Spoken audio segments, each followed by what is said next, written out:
All right. Well, thank you everybody for joining. My name is Joe Corbin. I'm the Assistant Director for AIA New York. Our senior leadership could not be here today as they are currently in Washington, D.C. advocating on, I would say, the profession's behalf to federal senators and congresspeople.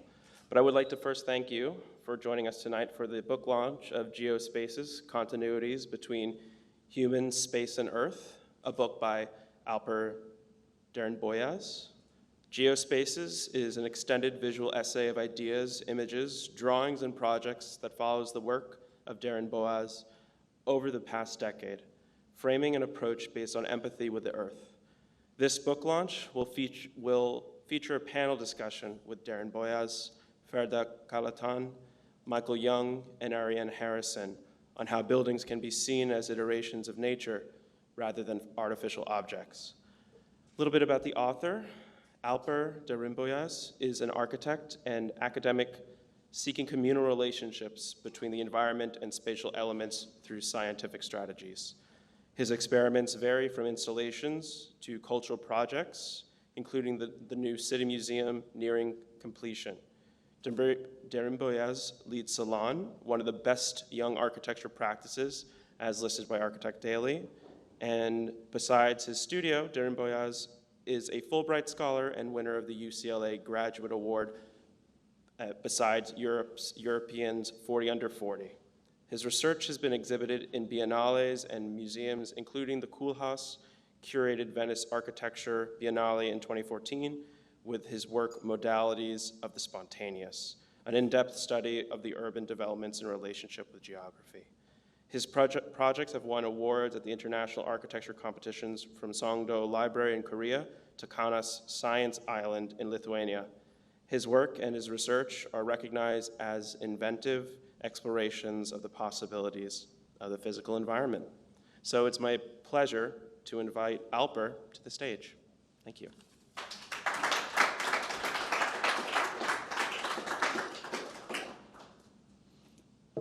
Thank you, Joel, for a nice introduction. I'll try to match the expectations. And I also like to thank all my friends for being here tonight in the busy Manhattan schedules. I know it's really nice to be here with you. I also like to thank AIA team. It has been quite an organization, starting with IOBA. The whole AIA team has been very supportive during this process, and thanks for featuring our book. It's really important to us. I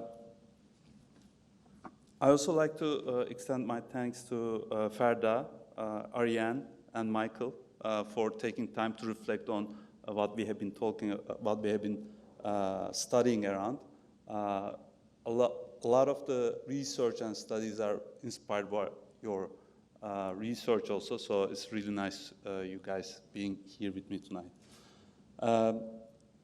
Today also it's a little bit of a sad day because of the things that has happened in Turkey, Turkey and Syria more specifically. The magnitude of the earthquake was 7.8 in magnitude, but it is really hard to maybe comprehend the scale. So there was a New York writer writing about comparing it to the Hiroshima atomic bomb, and he would say it is 32 atomic bombs size in magnitude. So it was a really dramatic event, and to comprehend the scale of it, it would be from New York to Washington. So it is quite a distance that is the affected area. And it also resulted a lot of deaths. Although it was a natural event, natural disaster, I would say the results were not natural. The deaths are not natural because the buildings actually killed the people. It's not the earthquake, the natural disaster killed the people. And I think it is a kind of ignorance being really playing a major role in this kind of death. So we are hoping, I'm hoping that tonight is gonna be together with our book, we spark a little bit of curiosity for building better in the future, at least for the younger generation. And to support the cause, we also like to donate all the incomes of tonight to the Turkish Philanthropy Fund, which is who are doing a great job in supporting the organization back in Turkey. So this is so I like to mention a couple of things about Geospaces also. Like Joel was explaining, it is a collection of our work, and it is kind of our approach in architecture, because it's a very complex profession and it is very hard. It's very easy to get lost in the today's complex world, in the world of multiplicities by today, and it kind of functions as a compass in our practice. So we try to understand how we might actually contribute to the world through our projects. We are not theoreticians or writers by nature. We are architects, so we try to discuss or contribute through projects. So it actually is a collection of a couple of projects. And I will try to illustrate a couple of those today. About our office, I also try to visualize why we might be feeling responsible for building better for the future. So about our office, we started Istanbul office in 2014. We had the chance to expand to Berlin in 2019, and recently we are working on a couple of interesting projects in Los Angeles. And our project size totals to 67 million square foot in size. We had the chance to work on 15 different countries, and we did 230 projects, which doesn't mean that all are concluded in reality. And we also had the chance to work in pretty large scales, like Innovation Village in Germany, Neuwied, more than 9 million square foot of scale. We also had the chance to work on the New Tashkent strategic plan, which is now in the form of an international architecture competition. So there are international renowned architects they might have a chance to work on the project in this scale. And Antalya Green Hub, which is again 26 million square foot scale project that is the largest realized master plan back in Turkey, is still in construction since the beginning of my practice. And if you're looking at the scale, I think we start thinking about how we, as architects, might influence the economy and environment. This is the first graphic shows our carbon footprint in the global carbon footprint in world. It is 39%, almost 40% of the whole industries. It is quite a huge number to me. And the construction spend, on the other side, construction spending only corresponds to 13% of the GDP, the global GDP. And if you look at what architects are, architecture services economy, it's again much smaller than this. So for a very small amount of economy, we are creating a lot of, we are kind of directing a lot of carbon footprint in the world. And we try to think about this. I don't want to sound like a sustainability advocate. I'm not on the side of corporate sustainability discussions, but this, I think, graphic shows how much we are affecting and how little we have actually effect also in the same time on many different layers. So we try to think about that.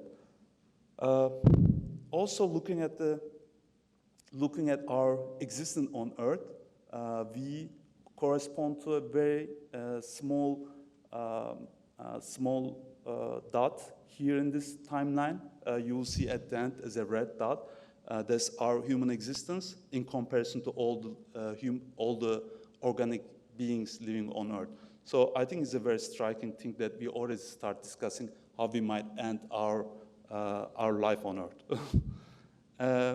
In terms of architecture, this graphic tells us, to me at least, there are certain things we are doing completely wrong, and we try to, I think in every chance we try to question why there are major problems in the practices involving construction.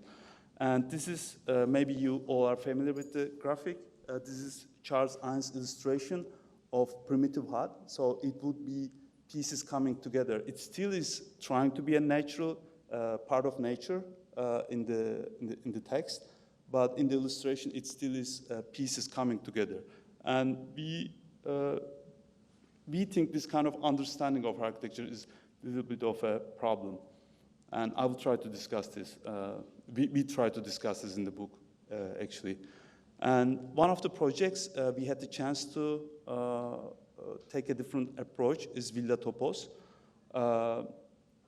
Architecture, like in the illustration we were seeing, has a tendency to construct, to think about the buildings as a construction. So they would be constructs on different layers.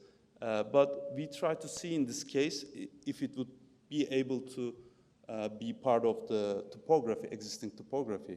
And this way, we might kind of integrate some machinery, and we might get rid of some machinery that's working in layers, again, portions of different construction industry, and we could maybe still completely condition the whole building throughout the year.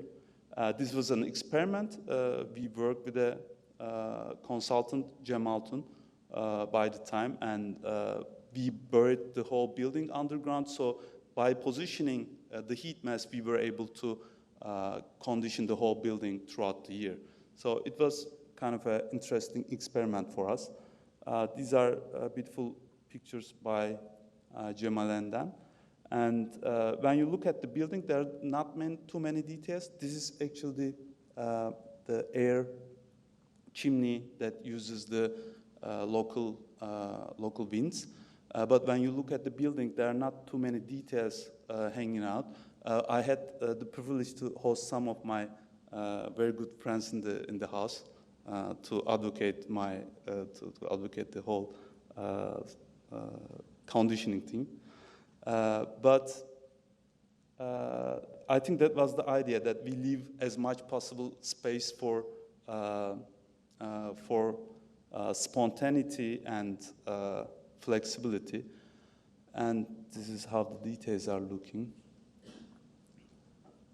And the building really tries to behave as a continuation of topography in an abstract way in the form making. And there's a little video.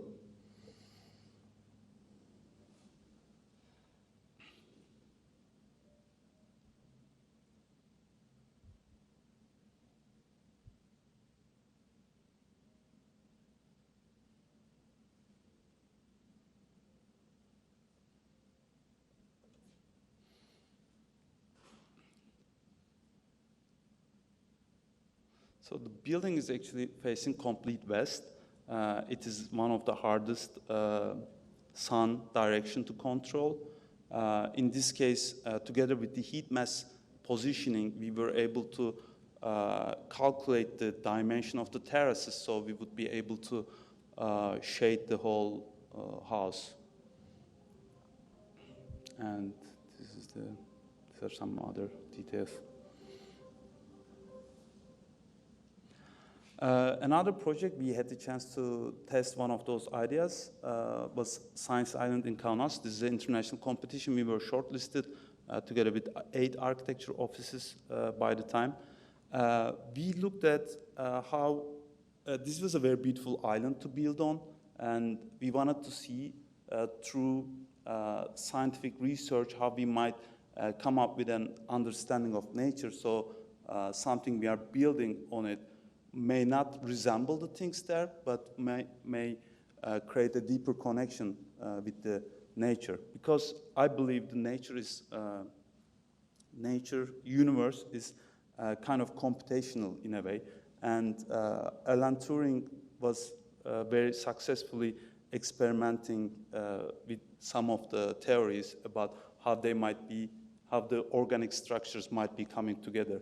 And we took the morphogenesis theorem he was using and translated into a building envelope in this project. And this is how it looked at the end. We also wanted to use open spaces as much as possible because we tend to, as architects, we tend to think about spaces as enclosed spaces. So in between parts, we think are really important. So every chance, even in a climate like Lithuania, we try to experiment how we could potentially utilize the open spaces. And what you see here, these in-between spaces are kind of gardens, and the masses are inspired by the three clusters in the park. And this way we were able to relate to the scale in the park. Another example, we have been working recently with a nice friend of mine, is a project in Joshua Tree. So here we have figured there are 1.7 billion years of old rocks existing on the site, and we were very much inspired by how they were formed. And we were researching if we could simulate some of the effects. And this is one study we are working on. We are using AI to generate new rocks, and we are translating them into point clouds and projecting them because AI is very good at generating two-dimensional imagery, but not really great at three-dimensional scale. So we are still experimenting how we might come up with a simulation of rock formations in 3D. And we are collaborating with Emmy about this. A very small project. One of the smallest projects we had the chance to work on is a brand called Reflex Studio in collaboration with WWF, the Worldwide Foundation. And they wanted to have, because for their merchandise items, they wanted to have a store design. And this was going to be one of the first thing they have been, the first store they have been doing. And we looked at how we might potentially come up with a completely new design, completely new thing that is originated from almost nothing. And to do that, we were inspired by Darwin's hot spring theory. It discusses how the first organic structures are emerged on Earth. We are not scientists exactly, but we are excited about it. So we don't have the biological foundation to do it, but we try to simulate it in computer environment. So we use random walk, which is also the AI foundation for the AI, a lot of the AI algorithm that basically does a random walk. And we took those random walks and brought them together with a metabol interaction. And we ended up with millions of different furniture that we could use. And this is a couple of weeks ago, the changing room, lighting, and so on. So at the end, we were able to create a family of different pieces that they live together, almost like a habitat in my mind.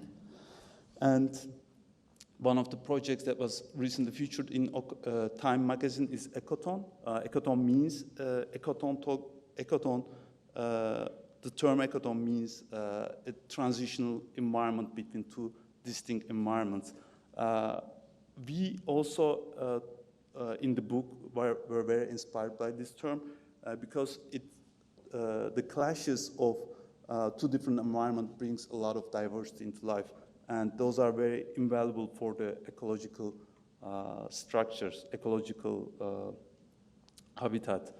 And to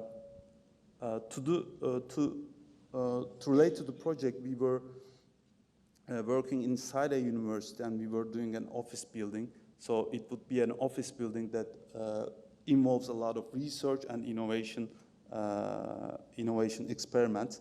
And we thought this is a great chance to experiment. So we were seeking for a chance to bring all these different layers of architecture into a continuity. And this project was was one of the cases we were able to test this. And if you look at the structure, it is continuous, but it is very strange at the same time, because we are located in an earthquake-sensitive zone. We try to come up with a column design that still is slender, but it functions much better than the ordinary structures in the case of an earthquake, in the case of a side load. So that's why we had this spatial formation of the columns that are thicker at the top and the bottom.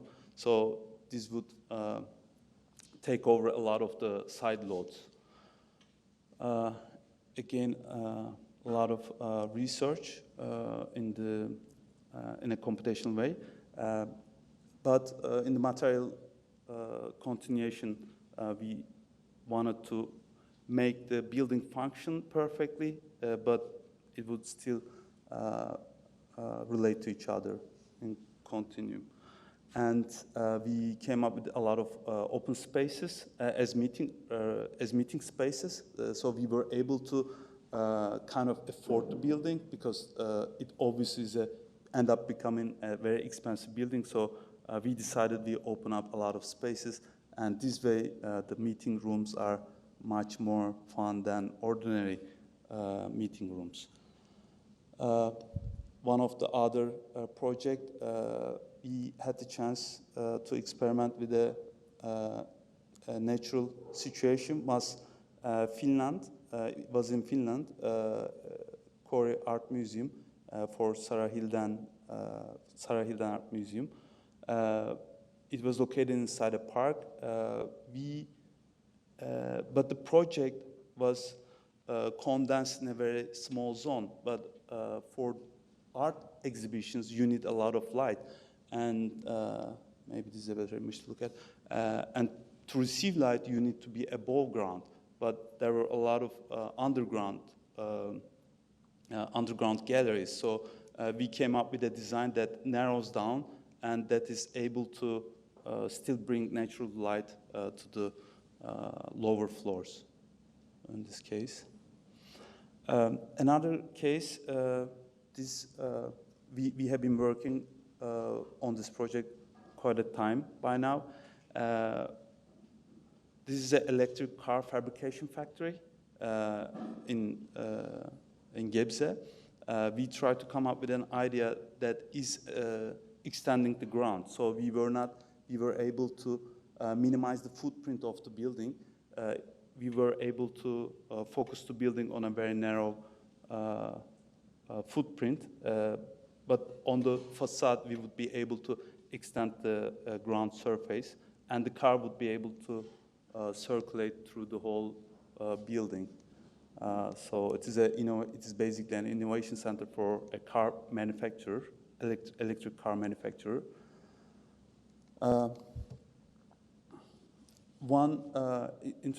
Another interesting project we had a chance to work on, shortlisted international competition again in Korea, Songdo. This is a library project, and for a library, but the Songdo in Korea is a different city, is a fabrication city. So it would house most of the products that is produced in Korea. And Songdo would be the smart city neighboring that is supposed to be a smart city. But it is a ghost city at the moment, so they are trying to improve the public life in the city. To do that, we came up with a library idea that is that is not the classical library. So we thought if the printing initiated Renaissance, printing, the dissemination of information initiated Renaissance, we said maybe 3D printing is able to initiate this kind of creative explosion, almost Cambrian explosion in the field of design and fabrication. So we came up with a 3D printing strategy to build the library. So it would be a wooden roof combined with 3D printed structures. This way, you wouldn't need any formwork, scrap formwork, and many other construction materials that we tend to use in construction. And they would have open spaces rather than enclosed spaces in our understanding of Asian libraries, because you would actually store the books inside and you would read them outside in the gardens. So we liked the idea, and we combined a lot of open spaces together with closed spaces, enclosed spaces that are 3D printed.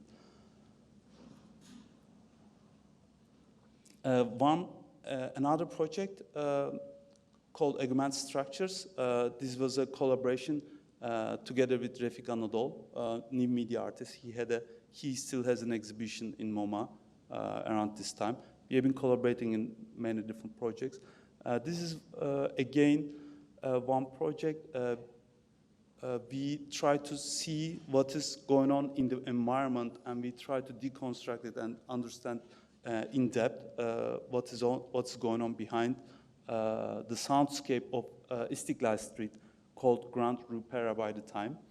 And we did a lot of sound recordings throughout the street and translated into a three-dimensional surface and come up with a digital fabrication technique. So the three-dimensional mapping would be translated into facade. To do that, we combined wood, steel, and tensile structure together, so we could come up with a very thin, lightweight structure on the surface. There's also a small video.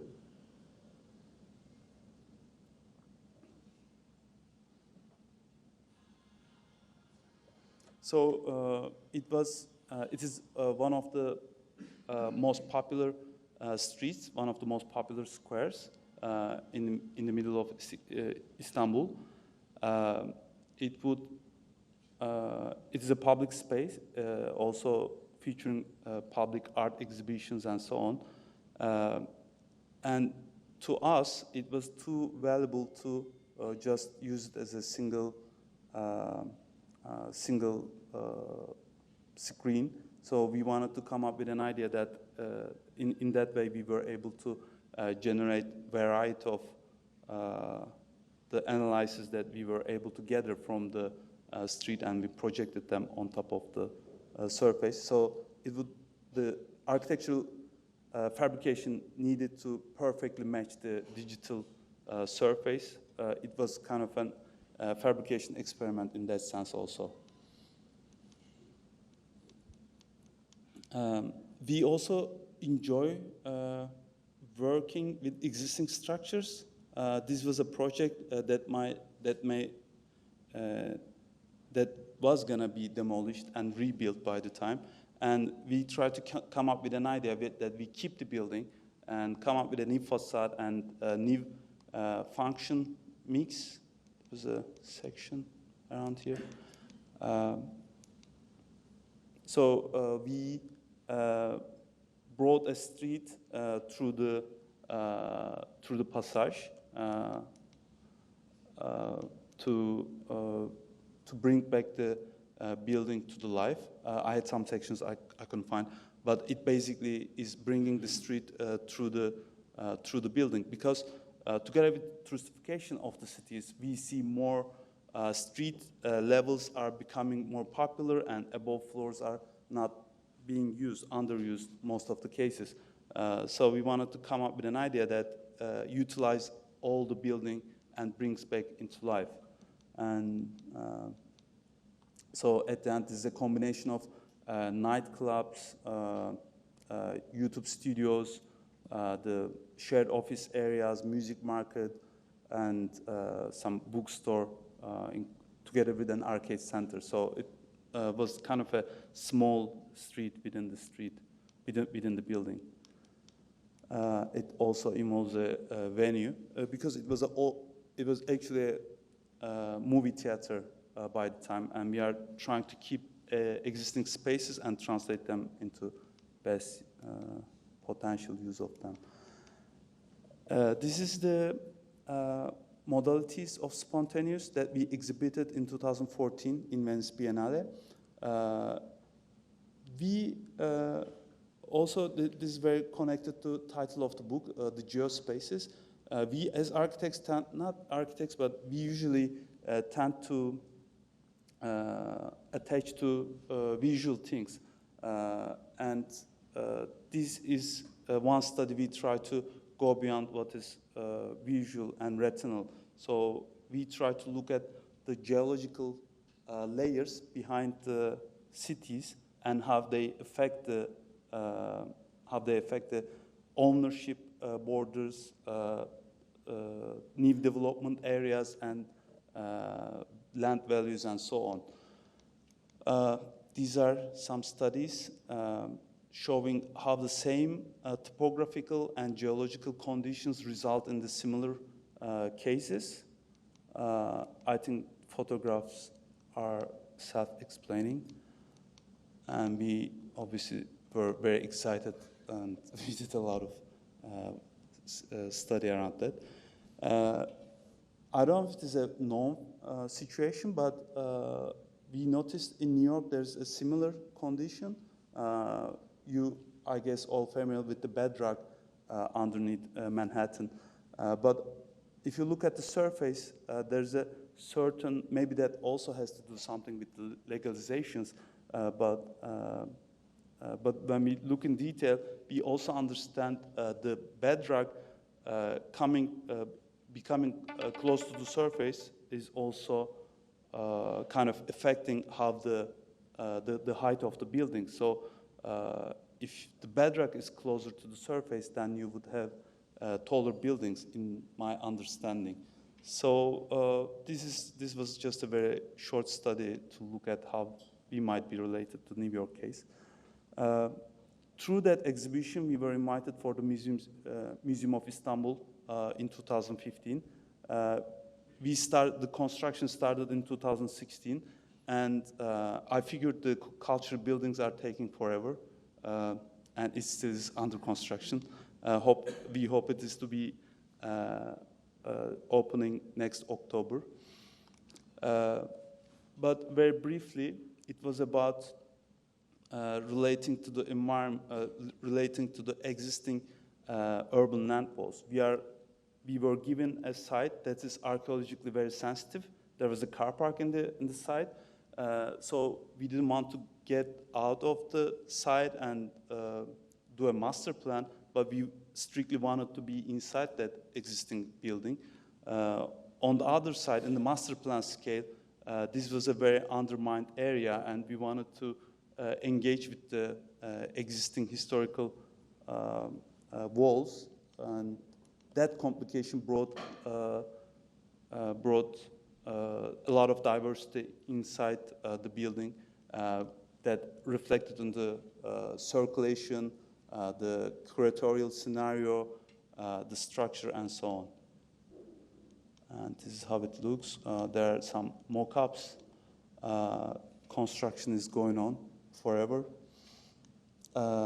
Some facade tests, and the interior. So the museum is about history of Istanbul of 8,000 years, and ending with a contemporary Istanbul.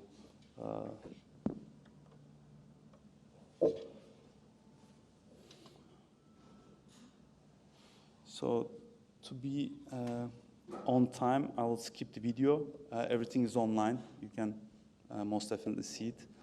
But this is the amount of people that worked in the project. That was also very interesting. I didn't know it would take so many people to make a museum. So this is more than 40 groups of people that worked on the project collectively, and only on the professional side. I mean, not on the construction side, obviously, involving curators, the facade engineers, and so on. Maybe it's quite familiar for the larger offices, but this was one of the largest projects we were doing by the time.